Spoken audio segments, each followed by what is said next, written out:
सन 1857 का दौर था। भारत गुलामी की जंजीरों में बंधा हुआ था। हर तरफ अंग्रेजों का जुल्म और जगह जगह विद्रोह की आग। लखनऊ के पास एक छोटे से गांव में हुसैन नाम का एक साधारण किसान रहता था। उसकी दुनिया थी पत्नी सबीना और 7 साल की मासूम बेटी सुमी। जब गांव में विद्रोह की खबर पहुंची तो हुसैन का खून खौल उठा।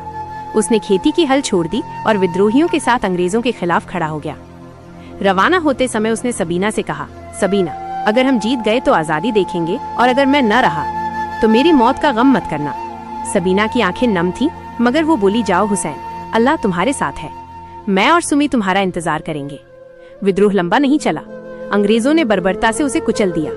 गांव जलाए गए और पकड़े गए विद्रोहियों को फांसी पर लटका दिया गया। हुसैन भी पकड़ा गया।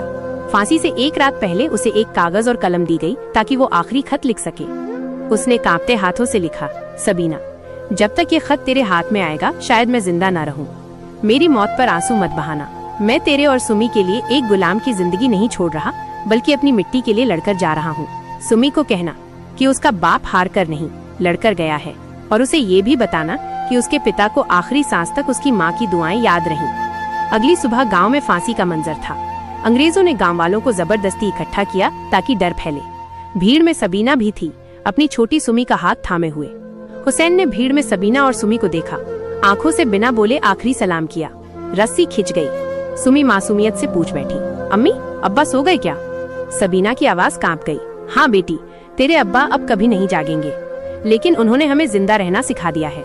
साल गुजरते गए। सुमी बड़ी हुई। उसके पास अब्बा का लिखा हुआ खत एक धरोहर था। हर बार जब वो खत पढ़ती तो आंखों में आंसू और दिल में आग दोनों जल उठते। सबीना ने कभी दोबारा शादी नहीं की। वो रोज सुमी से यही कहती, तेरे अब्बा का खून व्यर्थ नहीं जाएगा।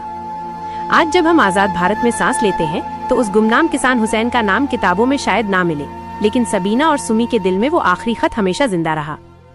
ये कहानी हमें याद दिलाती है कि आजादी केवल सेनाओं या बड़े नामों से नहीं, बल्कि हजारों गुमनाम हुसैन जैसे लोगों के बलिदान से मिली है।